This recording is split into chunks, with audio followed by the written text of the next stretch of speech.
स्वागत आहे परत आपल्या यूट्यूब चॅनलमध्ये. माझं नाव पराग शिंदे. तर आपण बघतोय स्नेक हंटर पराग शिंदे यूट्यूब चॅनल. आता एक पक्षीचा कॉल आला आहे. एकाच्या घरी एक पक्षी आहे, तो नक्की कुठला आहे तो जाऊन बघूया. कारण ऊन पण खूप आहे, याच्या डिहायड्रेशन पण वाढतं, त्याच्यामुळे पक्षी खाली पडतात. जाऊन तिथे बघूया की कोणता पक्षी आहे तिथे. तर आपण आता शास्त्रीनगरला आहे, भुईर कंपाऊंडच्या इथे. तो जो पक्षी आहे तो बघूया आता.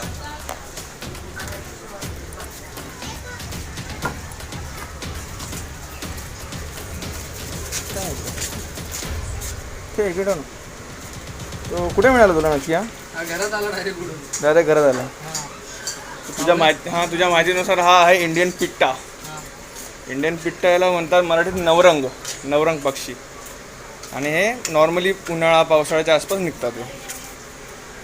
त्याला कावळे वगैरे ना भरपूर मारत होते पायाला थोडीशी जखम आहे राईटचा.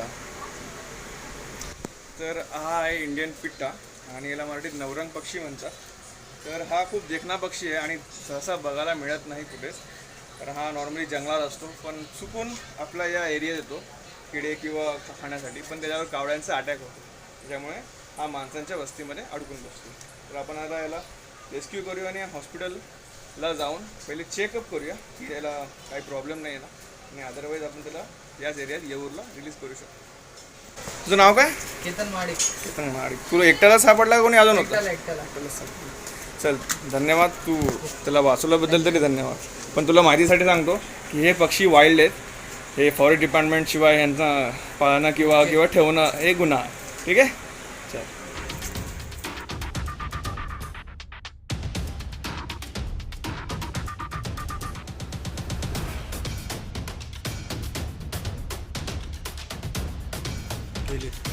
तर गाईज, हा इंडियन पिट्टा तुम्हाला जसं बोललो की थोडा इंजर्ड आहे आणि थोडा वीक पण आहे. तुम्ही जसं बघू शकता या पायाला बघा की मार लागलेला आहे, कदाचित कावळेचा अटॅक झालेला आहे याच्यावर.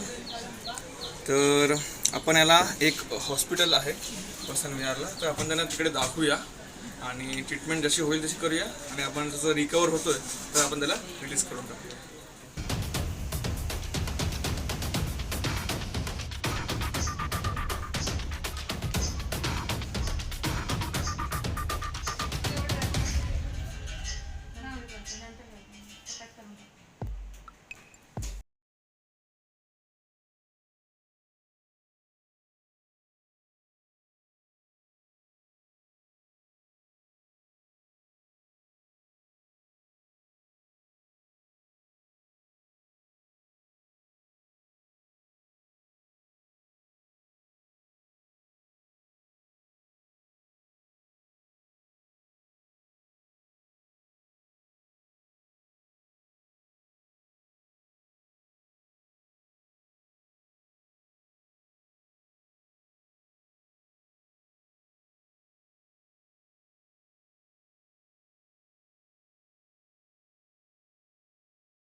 फक्त पायाला थोडी इंजुरी आहे.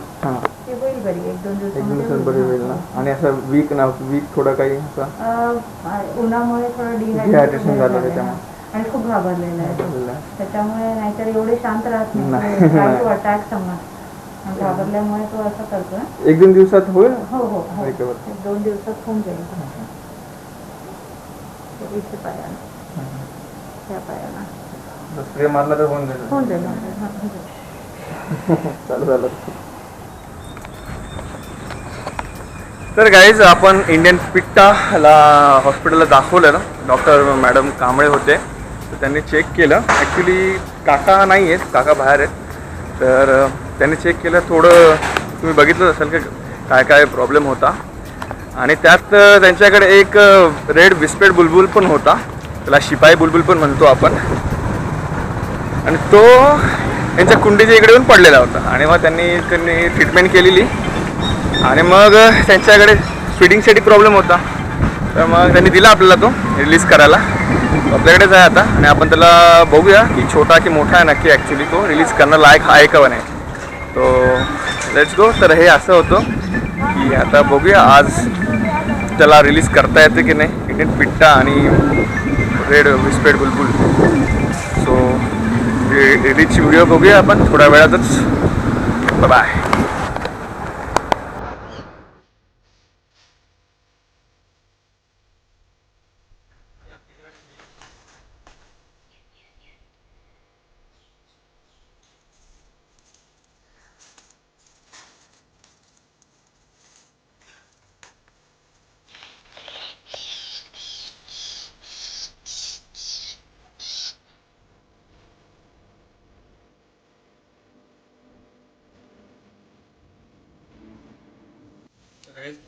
तर असं झालेलं आहे.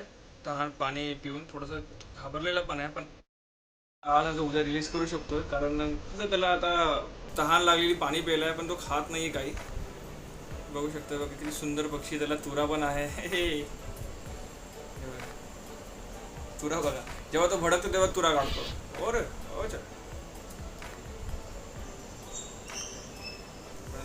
गाईज, तर आपण या इंडियन पिट्टा या खूप सुंदर असा पक्षाला हा बघा तुम्ही बघू शकता किती सुंदर आहे. तर अखेरकार त्याचं ॲक्च्युली कसं आहे की त्याचं जंगलच आहे आणि तो सध्या उडतो आहे. त्याच्यामुळे घरी ना त्या पिंजऱ्यामध्ये तो खूप आवाज करत होता. त्याच्यामुळे तो आता व्यवस्थित उडतो आणि ॲक्टिव्ह पण आहे. तर आपण या जंगलात सोडूया. तर तुम्ही बघू शकता. या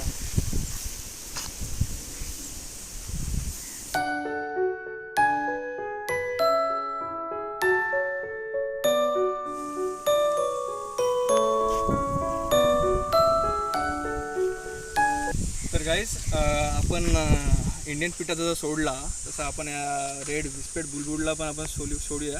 त्याला मराठी शिपाई बुलबुल बोलतो. किती छोटो आहे पण तो उडतो आहे. त्याच्यामुळे आपण त्याला निसर्गात सोडूया. कारण तो त्याला फिडिंग केली पण तो थोडंसं चिकन खाल्लं, पण मला नाही वाटतं तो चिकनवर जास्त जगू शकतो. तर तो नॅचरल जास्त जगू शकतो. तर आपण याला आता इकडे उडूया जंगलात. तर तो लवकरच फास्ट उडेल असं मला वाटतं. तर तुम्ही बघू शकता. बघा तुम्ही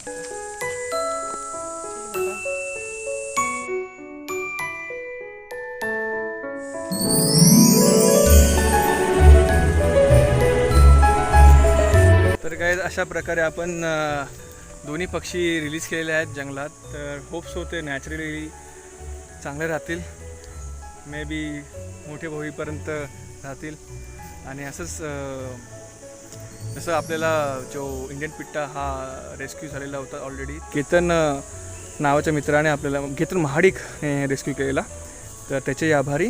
आणि जो बुलबुल जो मिळाला आहे तो एका डॉक्टरकडे होता, कारण त्यांच्यासमोर पडलेला तो, त्यांचेही आभारी. आणि बस निसर्गावर प्रेम करा आणि प्राणी पक्ष्यांवर प्रेम करा आणि यूट्यूब चॅनलला सबस्क्राईब करा. थँक्यू.